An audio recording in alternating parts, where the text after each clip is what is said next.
సుమన్ టీవీలో మీ business promotions కోసం ఈ కింది నెంబర్ను సంప్రదించగలరు.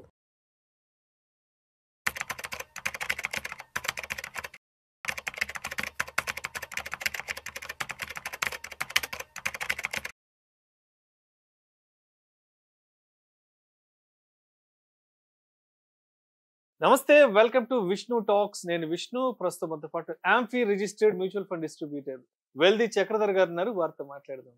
సార్ చక్రధర్ గారు నమస్తే. సార్ నమస్తే అండి. సార్ చక్రధర్ గారు ఆల్మోస్ట్ లాస్ట్ ఒక 4 months నుంచి మార్కెట్స్ లో బాగా వాలటాలిటీ నడుస్తుంది. ఈ టైంలో మ్యూచువల్ ఫండ్ ఇన్వెస్టర్స్ అంతా కూడా చాలా పానిక్ అవుతున్నారు. మ్యూచువల్ ఫండ్ ఇన్వెస్ట్మెంట్స్ కి సంబంధించి కూడా కొంత నెగటివ్ ఇంపాక్ట్ వెళ్తుందేమో అనిపిస్తుంది. చాలా మంది రిడెంప్షన్ చేసుకుంటున్నారు, చాలా మంది ఎస్ఐబిల్ పాస్ చేసుకుంటున్నారు. ఏంటి ఇప్పుడు సిచ్యువేషన్? మార్కెట్ కూడా బాగలేదు కాబట్టి ఎస్పెషల్ మ్యూచువల్ ఫండ్ ఇన్వెస్టర్స్ మీరు ఏం చెప్తారు?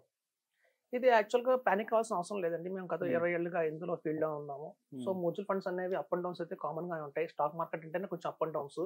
అయితే చాలా మంది తెలియక ఏం చేస్తారంటేనండి, ఒక ఫండ్ సెలక్షన్ లోనే రాంగ్ జరుగుతుంది అనమాట. అలా ఎప్పుడైతే ఫండ్ సెలక్షన్ లో రాంగ్ జరిగినప్పుడే కొంచెం పానిక్ అయ్యే భయం అవుతుంది, ఇది కొంచెం పైకి వెళ్తుందా లేదా అని. చాలా మంది ఏం చేస్తారంటే కొనేటప్పుడు టాప్ ఫండ్స్ అని తీసుకుంటారండి. సో ఆ టాప్ క్యారెక్టరీలో ఉన్న ఫండ్స్ అన్ని ఏంటంటే, సపోజ్ అందరూ పెట్టే ఇన్వెస్ట్మెంట్స్ చూడండి, ఒక ఫండ్ మంచి పేరు వచ్చింది అనుకోండి, అందులో ఇండియా అంతా ఇన్వెస్ట్ చేస్తాయి. ఇప్పుడు లైక్ ఒక నిప్పాన్ స్మాల్ క్యాప్ తీసుకుంటాము, అందరు నిప్పాన్ ఇండియా స్మాల్ క్యాప్ అనగానే అందరూ పెడతారు అందులో. లైక్ పారాపెరిక్ ఫ్లిక్సీ క్యాప్ అనుకోండి, ఇండియా మొత్తం పారాపెరిక్ ఫ్లిక్సీ క్యాప్ లో పెడతారు. సో ఎప్పుడైతే 2 రకాలు ఉంటాయండి ఫేజెస్, ఒకటేమో ఇన్వెస్ట్మెంట్ ఫేజ్ అంటారు, లేకపోతే ఫ్యూచర్ లో వచ్చే రిడెంప్షన్ ఫేజ్ అంటారు. ఇప్పుడు అందరూ ఇన్వెస్ట్ చేస్తున్నారు. సో ఇన్వెస్ట్ చేసిన టైంలో ఆ ఫండ్ లో పెట్టుకుంటూ వెళ్ళినప్పుడు ఫ్యూచర్ లో రిడెంప్షన్ టైం వస్తుంది, అందరికి మెచ్యూరిటీ వస్తుంది. అందరికి పిల్లలకి ఎవరు ఇన్వెస్ట్ చేస్తున్నా వాళ్ళ పిల్లల చదువుల కోసమో, వాళ్ళ పిల్లల మ్యారేజ్ కోసమో, లేకపోతే వాళ్ళ సెల్ఫ్ రిటైర్మెంట్ కోసం ఇన్వెస్ట్ చేస్తారు. సో ఎప్పుడు రిటైర్మెంట్ టైం వచ్చిందో అందరూ ఆ ఫండ్ నుంచి తీసేయడం మొదలు పెడతారు. ఆటోమేటిక్ గా ఫండ్స్ బాగా పడిపోతుంటాయి. మేము గమనించింది ఏంటంటే 20 ఏళ్లలో టాప్ ఫండ్స్ ఇవాళ అయితే ఉంటాయో అవి 3 years తర్వాత మళ్ళీ బాటంకి వెళ్ళిపోతాయి. ఇవాళ బాటంలో ఏవైతే ఉన్నాయో అవి నెక్స్ట్ 3 years టాప్ లోకి వెళ్తాయి అన్నమాట. సో కాబట్టి మనం ఎప్పుడు కూడా పాస్ట్ పర్ఫార్మెన్స్ చూసి ఇన్వెస్ట్ చేయకూడదని చెప్పేది. అందుకే సెబీ కూడా చెప్తుంది ఏంటంటే, past performance may not repeat in future అని చెప్తుంది. సో కాబట్టి ఏంటంటే, మేము ఎలా చేసుకుంటాం ఫండ్స్ ఇలాంటి ప్రాబ్లమ్స్ రాకుండా ఉండడానికి ఏం చేసేది అంటే, మేము డైరెక్ట్ గా ఫండ్ మేనేజర్తో ఇంటర్వ్యూ తీసుకుంటాం. ఇప్పుడు మీకు ఎగ్జాంపుల్ చెప్తా. ఒక ప్రొడ్యూసర్ దగ్గర 50 కోట్లు ఉన్నాయి. సో ఆ ప్రొడ్యూసర్ దగ్గర 50 కోట్లు ఉన్నప్పుడు ఒక డైరెక్టర్ వచ్చి సినిమా స్టోరీ చెప్తాడు. సార్ నరేషన్ చేస్తాడు, సార్ నా స్టోరీ ఇది, నా స్టోరీ లైన్ ఇది, ఇలా తీయబోతున్నాను, జనాలకి కొంచెం బాగా నచ్చుతుంది ఇలా తీస్తే అని.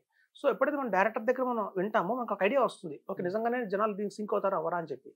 అంతేగాని ఒక ప్రొడ్యూసర్ దగ్గరికి ఒక కెమెరామెన్ వచ్చి స్టోరీ చెప్పాడు, ఒక హీరో వచ్చి చెప్పాడు స్టోరీ, అలాగే సైడ్ మ్యూజిక్ డైరెక్టర్ వచ్చి చెప్పే డైరెక్టరే. సో అలాగైతే ఒక సినిమాకి డైరెక్టర్ మెయిన్, అట్లాగే ఒక ఫండ్ మేనేజర్ అనేవాడు ఒక ఫండ్కి మెయిన్. సో నేనేం చేస్తానంటే, సాధారణంగా మీరు అందరూ చేసే పొరపాటు ఏంటంటే, Nippon India small cap, SBI small cap, axis small cap, DSC small cap ఇలా కంపేర్ చేస్తారు. కానీ మేము అలా చేయం. ఎస్బీఐ స్మాల్ క్యాప్ రన్ చేసేది ఎవరు? ఆర్ శ్రీనివాసన్ ఉంటారు. ఆర్ శ్రీనివాసన్ దాని ఫండ్ మేనేజర్. సో అలా ఆర్ శ్రీనివాసన్ గారిని మేము పిలుచుకొని వస్తాం. అలాగే డిఎస్పీని హ్యాండిల్ చేస్తుంది గివెన్ గాంధీ ఉంటాడు, ఆ గివెన్ గాంధీని మేము పిలుస్తాం. అలాగే యాక్సెస్ ని తేజస్ మేనేజ్ చేస్తాడు, తేజస్ ని పిలుస్తాం. ఇట్లా మేము ఫండ్ మేనేజర్ పిలుస్తాం, ఫండ్ పేర్లు కాదు. సో అలా ఫండ్ మేనేజర్లు ఎప్పుడైతే పిలిచి వాళ్ళతో మేము ఇంటర్వ్యూ తీసుకుంటామో అప్పుడు మాకు అర్థమవుతుంది, ఓకే ఈ ఫండ్ కరెక్ట్గా వెళ్తుందో మార్కెట్ లో నెక్స్ట్ రాబోయే 3 ఏళ్లలో ఒకవేళ మార్కెట్ పడ్డా కూడా మళ్ళీ పైకి వెళ్ళే అవకాశం ఉందా లేదా, ఈ స్కోప్ ఉందా లేదా ఈ ఫండ్ లో చూస్తాం. అలా ఎందుకు పాసిబిలిటీ ఉంటుందంటే, మనం నేషనల్ వైడ్ డిస్ట్రిబ్యూటర్స్ కాబట్టి. ఇది చూడండి, ఒక నార్మల్ గా ఒక ఇన్వెస్టర్ ఫోన్ చేస్తే ఫండ్ మేనేజర్ మాట్లాడదు, మనం కలవలేము వాళ్ళని. సో ఒక నేషనల్ వైడ్ డిస్ట్రిబ్యూటర్ దగ్గర ప్లస్ పాయింట్ ఏంటంటే, నేషనల్ వైడ్ డిస్ట్రిబ్యూటర్స్ ఏంటంటే ఆల్ ఓవర్ ఇండియాలో వాళ్ళ ప్రెజెన్స్ ఉంటుంది. దగ్గర 40 లక్షల మంది ఇన్వెస్టర్లు ఉంటారు. సో అందరు కలిపి మనం ఎంత పూల్ చేస్తున్నాం అమౌంట్ అంటే 2 లక్షల కోట్లు పూల్ చేస్తున్నాం. మీరు నమ్మరు, ఒక నేషనల్ అడ్వైజర్ ఏదైతే ఉంటారో అందరు ఇన్వెస్టర్ల దగ్గర కలిపి ఎస్ఐపి ఎంత చేస్తారంటే నెలకి 1000 కోట్లు ఎస్ఐపి. సో ఎప్పుడైతే మనం నెలకి 1000 కోట్లు ఎస్ఐపి ఆన్ బిహాఫ్ ఆఫ్ ఇంతమంది చేస్తున్నామో మనం కమాండ్ ఉంటుంది. ఆటోమేటిక్ గా ఫండ్ మేనేజర్ అంతా మన దగ్గరకు వస్తారు, వచ్చి వాళ్ళ ఫండ్ గురించి బాగా మనకు ఎక్స్ప్లెయిన్ చేస్తారు. సార్ మార్కెట్ లో కరెక్షన్ వచ్చినా కూడా నా ఫండ్ నిలబడుతుంది, ఎందుకంటే నేను తీసుకున్న స్టాక్స్ ఇలాంటివి, ఎట్లాంటి బాటమ్ టైం అప్రోచ్ ఫాలో అవుతున్నా, టాప్ టు బాటమ్ అప్రోచ్ అవుతున్నాను, వాళ్ళు డెఫినెట్ స్ట్రాటజీస్ ఉంటాయి. సో వాళ్ళకి ఎక్స్ప్లెయిన్ చేస్తారు. సో అలా ఎక్స్ప్లెయిన్ చేసిన తర్వాత మనం ఫండ్ మేనేజర్ నుంచి డైరెక్ట్గా వింటాం కాబట్టి, ఎలా అయితే మన మూవీ గురించి ఒక డైరెక్టర్ దగ్గర డైరెక్ట్గా ఎలా వింటామో అట్లాగే మేము ఫండ్ మేనేజర్ నుంచి డైరెక్ట్గా వింటాం. సో కాబట్టి మా ఇన్వెస్టర్స్ భయపడరు. సో పడ్డా కూడా మార్కెట్ లో పర్వాలేదు, మన ఫండ్ మేనేజర్ విన్నాం కదా, మనకి మళ్ళీ పైకి వెళ్తుందన్న కాన్ఫిడెన్స్ ఉంటుంది. అలా లేకుండా ఏ ఫ్రెండ్ చెప్పాడనో, ఏ బాబాయ్ చెప్పాడనో, లేదా గూగుల్ సెర్చ్ చేసి తీసుకున్నాం అనుకోండి, మళ్ళీ మనం పడిన తర్వాత మళ్ళీ పైకి లేస్తుందో లేదా ఫండ్ అనేది డౌట్ గా ఉంటుంది. సో అట్లాంటి వాళ్ళు మెయిన్ గా డ్రాప్ చేస్తున్నారండి. సో ఎవరైతే కాన్ఫిడెంట్ గా ఉన్నామో, ఓకే ఈ ఫండ్ గురించి ఇవాళ రిటర్న్ తగ్గిన మార్కెట్ వల్ల ఫ్యూచర్లో పెరుగుతుంది అన్నప్పుడు బాగానే ఉంటుంది. సో మేము ఎప్పుడైనా చూడండి ఫండ్స్ ఎప్పుడు కూడా టాప్ ఫండ్స్ తీసుకోం, బాటంలో ఉన్న ఫండ్స్ తీసుకోం, మధ్యలో ఉన్న ఫండ్స్ తీసుకుంటాము. ఆ బాటంలో ఉన్న ఫండ్స్ తీసుకోవాలి అంటే మనకు కాన్ఫిడెన్స్ ఎప్పుడు వస్తుంది అంటే అన్లెస్ మనం ఫండ్ మేనేజర్ మాట్లాడితే మనకు కాన్ఫిడెన్స్ వస్తుంది. చెప్తారు ఫండ్ మేనేజర్, ఇవాళ నా టాప్ బాటంలో ఉండొచ్చు కానీ ఒక 3 years లో నా స్ట్రాటజీ వల్ల పైకి వెళ్తుంది అని చెప్తారు. సో మాకు ఒక నిజంగా సింక్ అవుతుంది మార్కెట్ కి అంటే మాత్రం డెఫినెట్ గా మనం ఆ ఫండ్ తీసుకుంటాం. సో అన్లెస్ మనం ఫండ్ మేనేజర్తో మాట్లాడకపోతే మాత్రం ఆ కాన్ఫిడెన్స్ మనకు రాదు, మేము కూడా చెప్పలేము పబ్లిక్ కి. సో కాబట్టి ఇదండి, ఎవరైతే ఓన్లీ టాప్ రేటింగ్ చూసి 5 star రేటింగ్ చూసి ఎవరు చెప్పారని ఇన్వెస్ట్ చేసి బ్యాంక్ వాళ్ళు చెప్పారని ఇన్వెస్ట్ చేస్తే మాత్రం వాళ్ళు పానిక్ అవుతున్నారు తప్ప, ఎవరైతే ఫండ్ మేనేజర్తో డైరెక్ట్ గా మాట్లాడి ఇంటరాక్ట్ అయ్యి వాళ్ళ నుంచి మనం ఇన్పుట్స్ తీసుకున్న తర్వాత మనం ఇన్వెస్ట్ చేస్తే ఎట్లాంటి సిచ్యువేషన్స్ లో భయపడాల్సిన పని లేదండి, అవి డెఫినెట్ గా పర్ఫార్మ్ చేస్తాయని చెప్తున్నాను. సో ఇదండి స్ట్రాటజీ. ఎవరైతే ఫండ్ మేనేజర్స్ తో మాట్లాడి కనుక ఫండ్స్ తీసుకుంటే మాత్రం అదే క్వాలిటీగా ఉంటాయి, అవి ఎట్లాంటి మార్కెట్ కండిషన్స్ లోనే నిలబడతాయి, లాంగ్ రన్ లో మనకు వెల్త్ క్రియేట్ చేసి పెడతాయని చెప్తున్నాను. సో మరి ఇప్పుడున్న సిచ్యువేషన్స్ లో మరి ఎటువంటి డెసిషన్ మేకింగ్ తీసుకోవాలి అంటారు అసలు? సార్ చాలా మంది చేసే పెద్ద పొరపాటు ఏంటంటే ఫండ్స్ మారుస్తుంటారు. ఇప్పుడు టాప్ లో ఉన్న ఫండ్స్ ఒకప్పుడు టాప్ లో ఉన్నాయి కదా, ఇప్పుడు బాటంకి వెళ్ళిపోతున్నాయి, కంపేర్ టు అదర్ ఫండ్స్ కంటే చాలా డౌన్ లో వెళ్తున్నాయి అని ఆపేసి ఆ ఫండ్ మూవ్ అవుతుంటారు. సో అలా అవ్వకండి, ఇవాళ బాటంలో పడ్డా మళ్ళీ ఆఫ్టర్ 3-4 years మళ్ళీ పైకి వెళ్తుంది.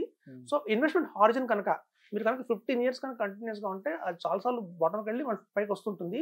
సో అలాంటి పానిక్ అవ్వకూడదు.